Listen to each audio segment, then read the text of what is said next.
आजा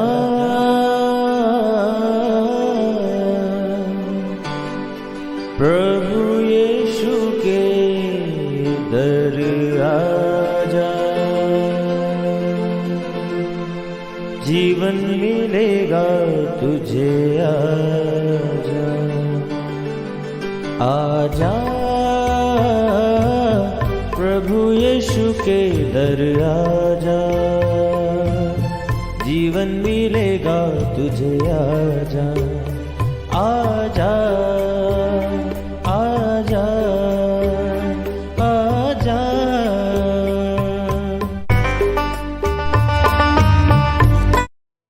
praise the lord everyone. मैं pastor Kulbhushan Johar, Asian church of Christ, Vancouver BC से program नई जिंदगी की ओर में आप सबका बहुत बहुत स्वागत करता हूं। मैं उम्मीद करता हूं आप सब लोग अच्छे होंगे, तंदुरुस्त होंगे और परमेश्वर के कलाम में बढ़ रहे होंगे। तो आइए, हर बार की तरह परमेश्वर के कलाम में से सीखने से पहले, वचन को पढ़ने से पहले, आइए हम अपनी आंखों को बंद करेंगे, अपने सरों को झुकाएंगे।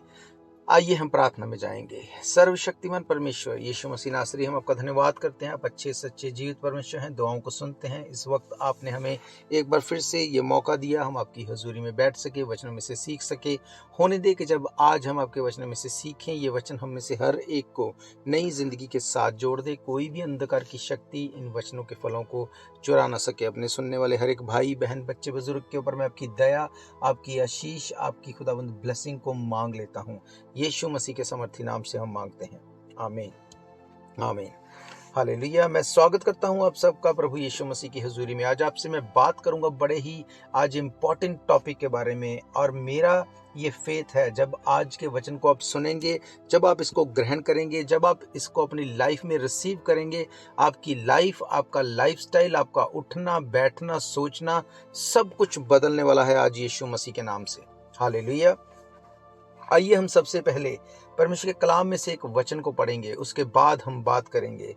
भजन संहिता उसका 50वां अध्याय उसकी 15 आयत से लिखा, और संकट के दिन मुझे पुकार, मैं तुझे छुड़ाऊंगा, तू मेरी महिमा करने पाएगा।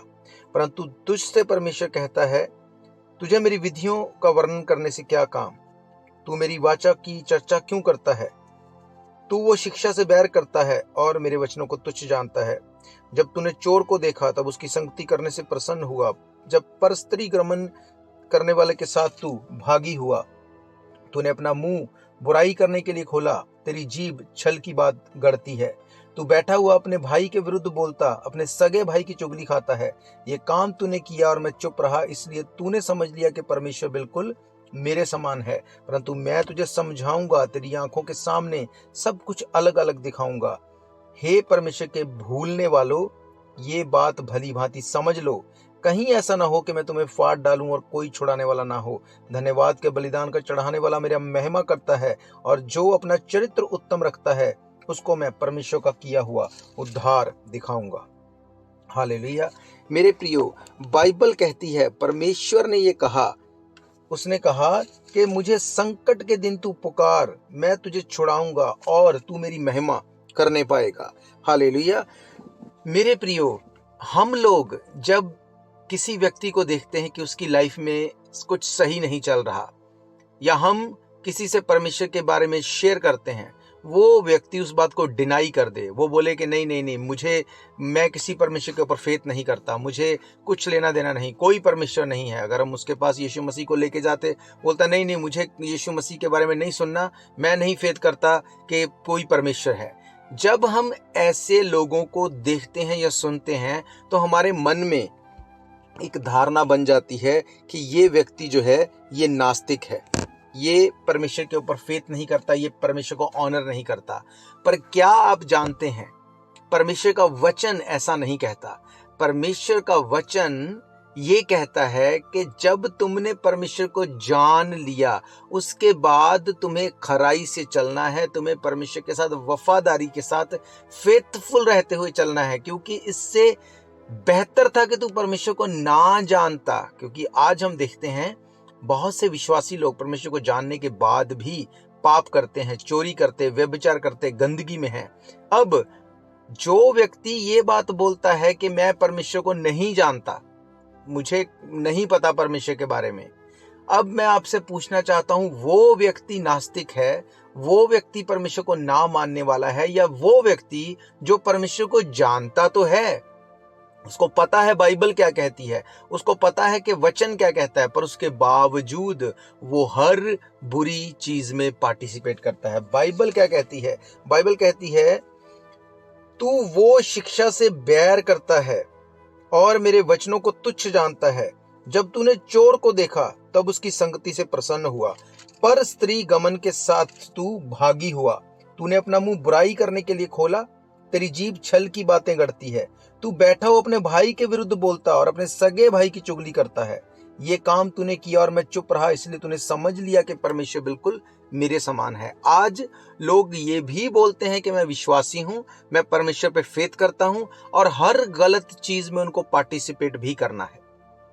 अब क्या वो व्यक्ति नास्तिक है जो ये बोलता है कि कोई परमेश्वर नहीं, या वो व्यक्ति जो जानता है कि हाँ एक परमेश्वर है, हाँ यीशु मसीह जिसने मेरे लिए अपने आप को बलिदान किया, मेरे गुनाहों के लिए उसने अपनी जान को दे दिया, वो हमारे लिए मर गया, गाड़ा गया, तीसरे दिन मुर्दों में से जी उठा, सब कुछ जानने के बाद फिर भी वो व्यभिचार करता है, फिर भी वो गंदगी से नहीं निकल सकता, फिर भी वो चोरी करता है। बाइबल तो ये कहती कि अपने मुंह को तूने बुराई के लिए खोला, तेरी जीभ से छल की बातें गढ़ती हैं। तू बैठा हो अपने भाई के विरुद्ध बोलता है और अपने सगे भाई की चुगली करता है। इसका मतलब जो लोग इन बेसिक चीजों में भी अभी तक नहीं सुधरे, क्या वो नास्तिक नहीं? क्या उनको लगता नहीं कि हाँ कोई परमेश्वर नहीं? क्योंकि अगर उनको लगता कि हाँ कोई जिसके बारे में बाइबल बताती, इसके बारे में मुझे समझाया गया, बताया गया, हाँ वो परमेश्वर है, तो क्या वो उससे ना डरता? क्या वो उसके भय में ना चलता? क्या उसके वचनों में वो बना ना रहता? बाइबल कहती पराई स्त्री का मुंह गहरा खड्डा है, जिससे परमेश्वर घृणा करता है वही उसमें गिरता है। अब अगर एक व्यक्ति व्यभिचार में गिरता है और गिरता रहता है, क्या उसे नहीं पता कि बाइबल इसके बारे में क्या कहती है कि पराई स्त्री का मुंह गहरा खड्डा है, जिससे परमेश्वर घृणा करता है वो उसमें गिरता है? क्या उसे ये वचन नहीं पता कि अगर मैं परस्त्री गमन करूंगा, अगर मैं दूसरी जगहों पे जाऊंगा एक शादीशुदा इंसान होते हुए, तो इस बात की बाइबल गवाही देती है कि परमेश्वर तुझसे नफरत करता है, उसके बावजूद भी लोग ऐसा करते हैं। इसका क्या मतलब? इसका मतलब वो लोग जानने के बावजूद इस बात को बोलते हैं कि हाँ कोई परमेश्वर नहीं। क्यों? क्योंकि अब तक आपको खाने के लिए रोटी, आपको रहने के लिए घर, सर के ऊपर छत, आपको सब कुछ मुहैया कराया जा रहा है। आपको क्या लगता है परमेश्वर भी मेरे समान है? बाइबल कहती तू ये काम कर रहा था और मैं चुप रहा, इसलिए तूने समझ लिया कि परमेश्वर बिल्कुल मेरे समान है।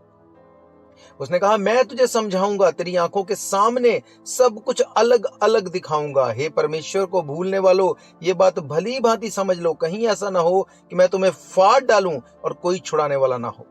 हालेलुया।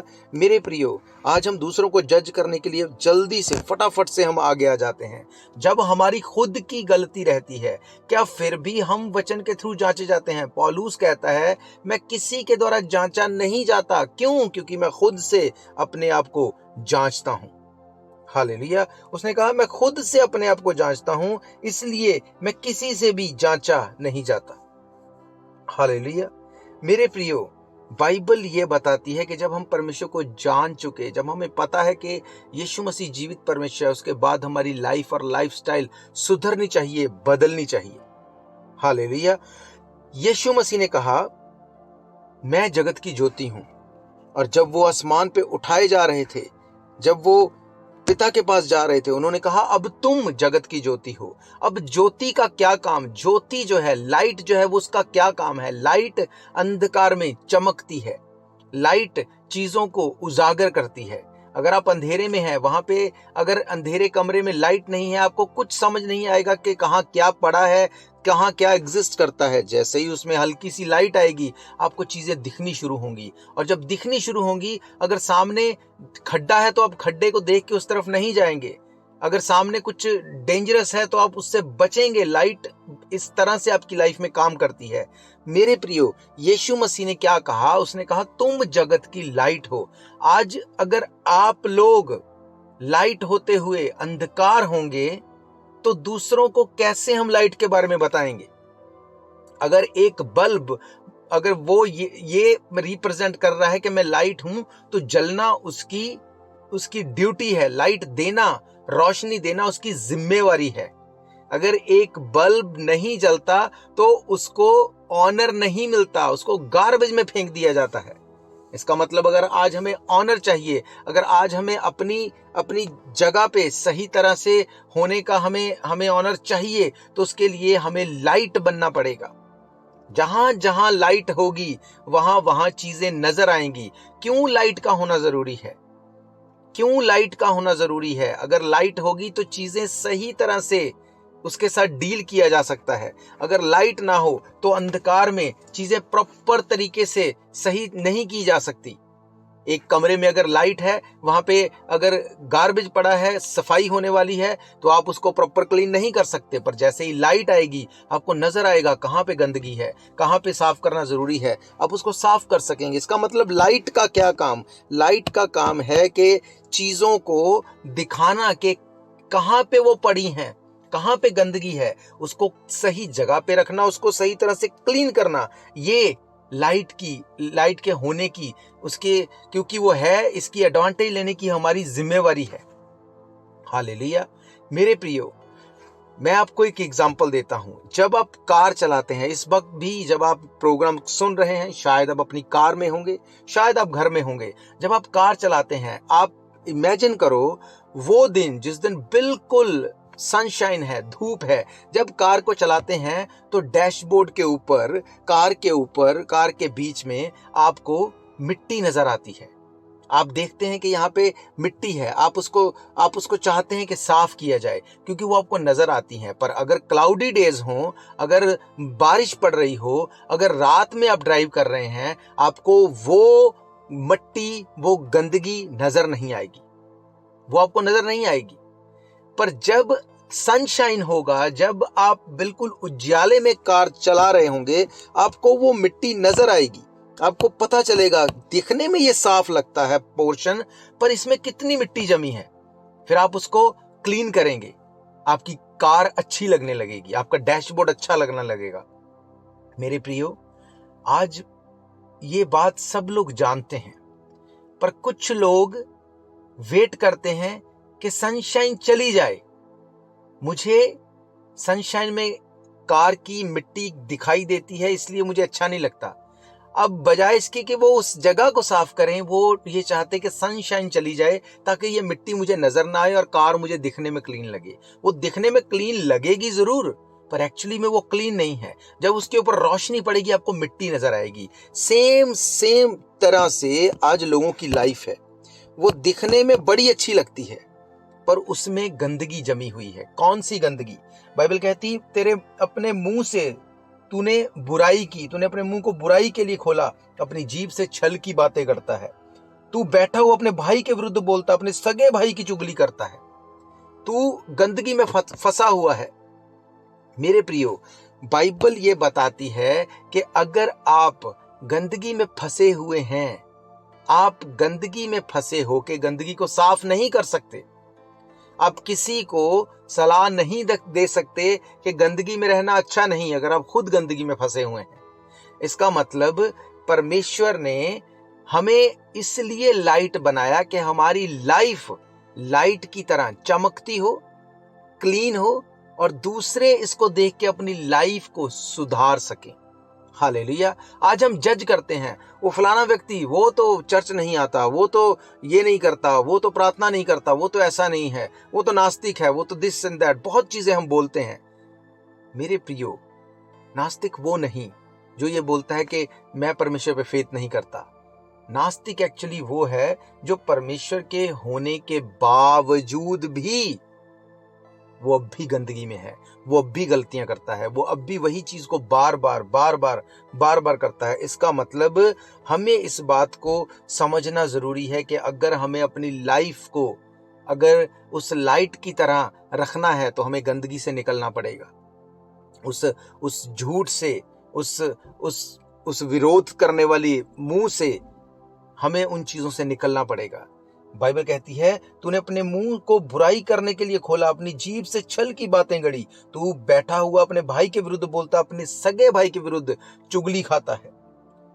मेरे प्रियो, अगर हम सचमुच नया जन्म पाए लोग हैं, अगर हम सचमुच यीशु मसीह के ऊपर फेथ करते हैं, अगर हम सचमुच चाहते हैं हमारी जिंदगी चेंज हो जाए, हमारी लाइफस्टाइल चेंज हो जाए, ये बीमारियां हमारी जिंदगी से चली जाएं, ये श्राप हमारी लाइफ से चले जाएं, मेरे बच्चे मेरे कहने में आए, मेरी फैमिली बिल्कुल सही तरह से हो। बाइबल कहती है, तू अपनी समझ का सहारा न लेना, वरन संपूर्ण मन से यहोवा के ऊपर भरोसा करना, उसी को स्मरण करके अपने सब काम करना, वो तेरे लिए सीधा मार्ग निकालेगा। जब आप उसको स्मरण कर रहे होंगे, आप किसी की चुगली नहीं कर सकते, उसको स्मरण कर रहे होंगे, किसी के विरुद्ध बुराई नहीं कर सकते, इवन आप बुराई सुन नहीं सकते। आप बोलेंगे नहीं मुझे ये नहीं सुनना, आप तभी बोल देंगे मुझे ये नहीं सुनना, क्योंकि अगर आप बोले कि मैं तो बुराई नहीं कर रहा था, मैंने फोन किया, दूसरा कर रहा था, मैं तो सुन रहा था, मैं तो वहां खड़ा था।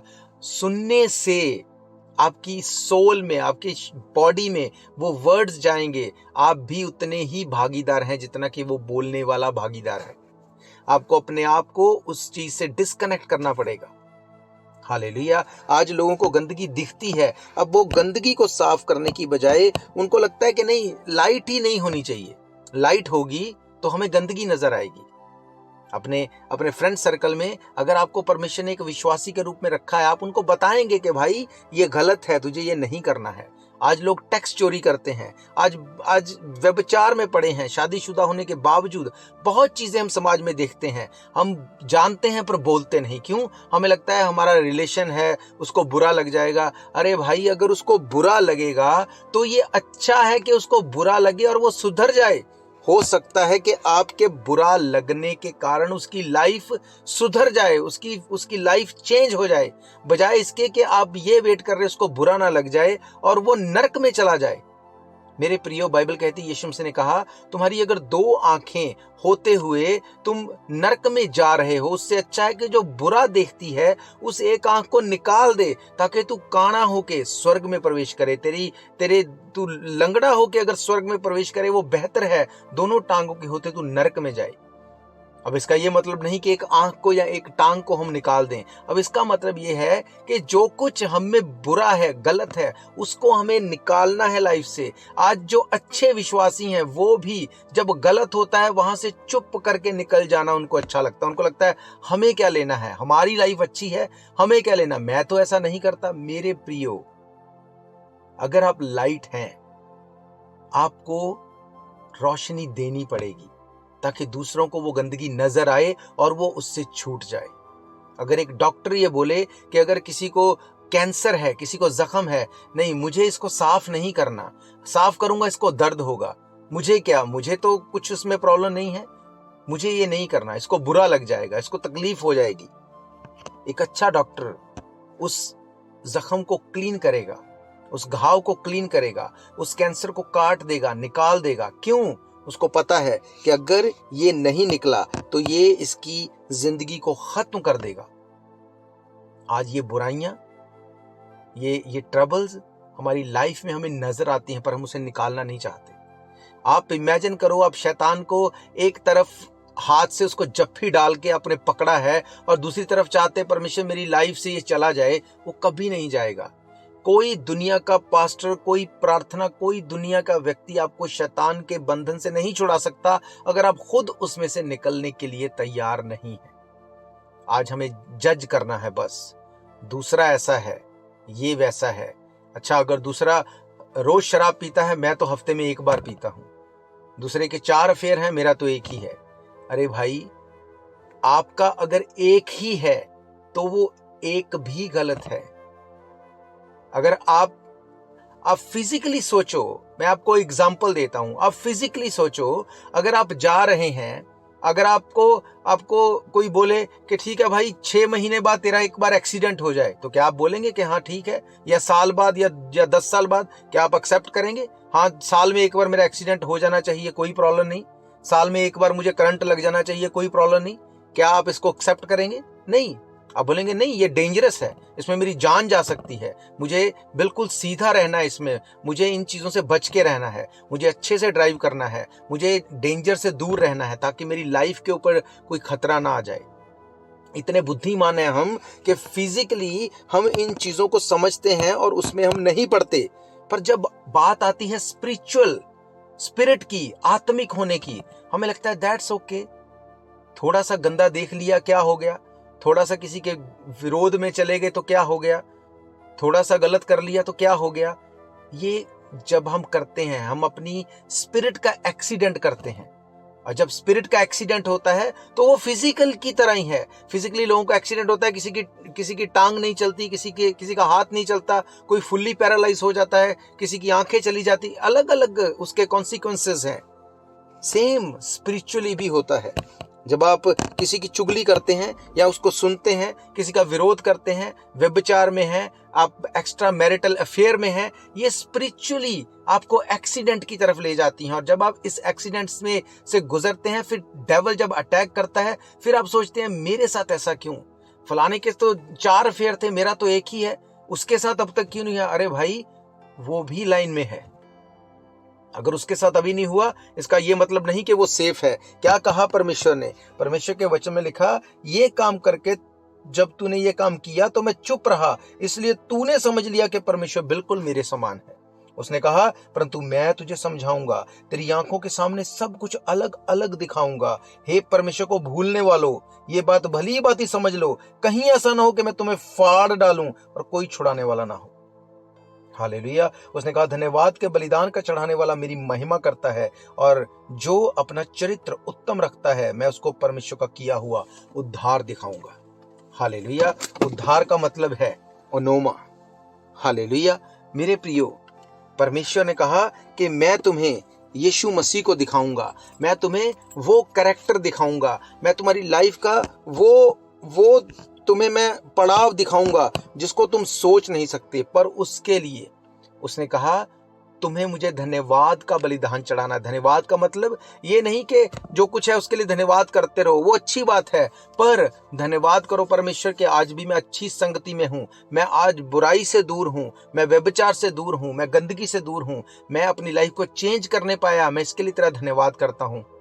मैंने वचनों को सुना, मैं तेरा धन्यवाद करता हूँ। मैं आज भवन में हूँ, मैं तेरा धन्यवाद करता हूँ। मैं बीमार था, चंगा हो गया, तेरा धन्यवाद करता हूँ। खुदावन तूने मुझे ऐसे संयम का आत्मा दिया कि मैं गंदगी में नहीं जाऊंगा, इसके लिए तेरा धन्यवाद करता हूँ। हालेलुया। मैं जानता हूँ बहुत से लोग ऐसी स्थिति में हैं, पर अब वचन को सुनने के बाद आपको गिल्टी हो के अपने आप को खत्म नहीं करना। बाइबल कहती है यीशु मसीह पाप से नफरत करता है, पर पापी अगर पाप को छोड़ दे वो उससे प्रेम करता है। अगर एक बच्चा एक गंदगी से पूरी तरह से भरा हो, वो सुसु पोटी अपने कपड़ों में ही कर ले, तो माँ ये नहीं बोलती कि इसको गार्बेज में फेंक दो। माँ उसको पकड़ती है, उसको क्लीन करती है, वो उसके कपड़ों को तो गंदगी में फेंक सकती है, गार्बेज में फेंक सकती है, वो उसको नहलाएगी, उसको क्लीन करेगी, उसको साफ करके उसको अच्छे कपड़े पहनाएगी और उसको अपनी छाती से लगाएगी और वो उससे पहले से बढ़कर प्रेम करेगी। ये है यीशु मसीह, वो आपकी गंदगी को अलग कर देगा। बाइबल कहती तेरे कपड़े, तेरे पाप चाहे लाल रंग के चाहे बैंजनी रंग के क्यों ना हो, मैं उन्हें बर्फ के समान श्वेत कर दूंगा। जब आप यीशु मसीह के पास आते हैं, जब आप वचन को सुनते हैं, जब आप परमेश्वर के निकट आते हैं, वो आपसे प्रेम करने वाला परमेश्वर। उसने कहा, मैं तेरे पापों को अपनी पीठ के पीछे फेंक दूंगा, मैं याद भी नहीं करूंगा कि कौन से वो पाप थे। मेरे प्रियो, मेरा ये फेथ है, ये वचन आपकी जिंदगी में काम करेंगे। आज से आप दूसरों को जज नहीं करेंगे, वो व्यक्ति परमेश्वर को नहीं मानता, वो नास्तिक है, वो आस्तिक है, वो ये है, वो है। नो, पौल कहता है मैं अपने आप को जांचता हूँ, अपने आप को पहचानता हूँ, अपने आप को मैं वश में लेके आता हूँ। मेरे प्रियो, आज से हम अपनी लाइफ और लाइफस्टाइल को सुधारेंगे, परमेश्वर के पास आएंगे। मैं आप सबके लिए दुआ करूंगा। अगर आप प्रभु यीशु मसीह को अपना उद्धारकर्ता ग्रहण करना चाहते हैं, आप इस प्रार्थना को मेरे पीछे दोहरा सकते हैं। इसके बाद मैं आप सबके लिए दुआ करूंगा और मेरा फेथ है आपकी जिंदगी सेम नहीं होगी। आप इस प्रार्थना को मेरे पीछे दोहरा सकते हैं। सर्वशक्तिमान परमेश्वर यीशु मसीह नासरी, आपके वचनों में से हमने देखा कि आप जीवित परमेश्वर, हमसे प्यार करने वाले परमेश्वर हैं। आप हमारे लिए मर गए, गाड़े गए, तीसरे दिन मुर्दों में से जी उठे। हमारे गुनाहों को आपने सलीब के ऊपर ले लिया। आपने उन श्रापों को सलीब के ऊपर लेके मेरे श्रापों को खत्म किया, मेरे पापों को आपने धो दिया अपने लहू से। मैं इसके ऊपर फेथ करता हूँ, फेथ करती हूँ। मैं आपको अपना उद्धारकर्ता ग्रहण करता हूँ, ग्रहण करती हूँ। आप मेरे गुनाहों को माफ करें, मुझे अपने लहू से धो के शुद्ध और साफ और पाक करें। हम अपने आप को आपके सब सामने समर्पित करते हैं। यीशु मसीह के समर्थी नाम से हमें अपने बेटे और बेटियां होने का अधिकार दें। यीशु मसीह के समर्थी नाम से हम मांगते हैं, आमीन, आमीन, हालेलुया। तो मैं आप सबके लिए दुआ करूंगा। अगर आप बीमार हैं, अपनी बीमारी वाली जगह के ऊपर हाथ रखो। अगर आपकी कोई ट्रबल है, अपनी ट्रबल को याद करो। खासकर जिन लोगों की इमिग्रेशन की ट्रबल है, अपने पासपोर्ट को, अपने वीजा को, अपने डॉक्यूमेंट्स को अपने हाथ में लो। अगर आपके हाथ में नहीं है, आत्मा में उसको याद करो। मैं आपके लिए दुआ करने लगा हूँ। सर्वशक्तिमान परमेश्वर यीशु मसीह नासरी, इस वक्त मैं प्रार्थना करता हूँ जितने लोग मुझे सुन रहे हैं खुदावंद, जितने लोग इस वक्त बीमार हैं, जितने लोगों ने खुदावंद अपने पापों से तौबा की, यीशु मसीह के नाम से इनकी बीमारियां चली जाएं, निकल जाएं, खत्म हो जाएं, फिनिश हो जाएं। बाइबल कहती तेरे अभिषेक के कारण हर एक जुआ तोड़ दिया जाएगा। खुदावंद इनकी बीमारी का जुआ मैं तोड़ता हूं यीशु मसीह के नाम से। हर अधरंग, पैरालाइज, हर अर्थराइटिस, अडीमा, सरासिस, हर एक किडनी के रोग, लहू के रोग, चमड़ी के रोग, हड्डियों के रोग, अस्थमा के रोग, यीशु मसीह के नाम से get out in the name of Jesus Christ, out in the name of Jesus Christ. खुदावंद यीशु मसीह के नाम से मैं तेरे लोगों को सारी बीमारियों से आजाद होने के लिए मांगता हूं। बाइबल कहती है यीशु मसीह ने हमारे लिए कोड़े खाए ताकि हम अपनी बीमारियों से आजाद हो जाएं। खुदावंद तेरे कोड़े असली थे। खुदावंद तूने अपने लहू को हमारे लिए बहाया, इसमें कोई शक नहीं। आज इनकी बीमारियां गिरे और ये गवाही के साथ खड़े हों। यीशु मसीह के नाम से रिसीव करो इस प्रार्थना को और उठ जाओ अपनी बीमारी से और चंगे हो जाओ और हील हो जाओ और छूट जाओ यीशु मसीह के नाम से। खुदावंद मैं तेरे लोगों को ब्लेस करता हूं, अपनी गवाही के साथ खड़े हों, तेरे लोग मोर देन ब्लेस होने पाए। यीशु मसीह के सामर्थी नाम से हम मांगते हैं, आमीन, आमीन, हालेलुया। तो मेरा ये फेथ है, ये वचन आपकी जिंदगी में काम करेंगे। मैं आपको बताना चाहता हूँ, अगर इन प्रोग्राम्स को आप फिर से सुनना चाहते हैं, आप हमारे YouTube channel Asian church of Christ Vancouver BC पे जाके डेट वाइज सर्च करके आप इनको फिर से सुन सकते हैं। इसके अलावा everyday TV, radio, podcast, TikTok, Rumble, हर एक सोशल मीडिया के माध्यम से एवरीडे आप परमेश्वर के कलाम को सुन सकते हैं। और बहुत जल्द हम वेव 98.3 वैंकूवर का जो रेडियो स्टेशन है उसके ऊपर भी हम जल्द होंगे और परमेश्वर के कलाम को आप एवरीडे हर टाइम सुनने पाएंगे। तो आपको प्रार्थना में याद रखना है, अगर आप परमेश्वर के भवन में आना चाहते हैं, एवरी संडे दोपहर 1 बजे हम परमेश्वर के भवन में मिलते हैं। एड्रेस आप जानते हैं, 660 east 51st Avenue Vancouver BC. इसके अलावा अगर आपकी कोई भी प्रेयर रिक्वेस्ट है, कोई भी क्वेश्चन है, डाउट है, तब भी आप हमें कॉल कर सकते हैं। नंबर आप जानते हैं 7788922250। हम फिर मिलेंगे परमेश्वर की हुजूरी में, तब तक के लिए आप सबको प्रेज द लॉर्ड, जय मसीह की, गॉड ब्लेस यू ऑल। शायद ये मौका होगा आखिरी, तुझको बुला रहा है नासरी। धोखा ही धोखा संसार है, प्रभु यीशु का सच्चा प्यार है।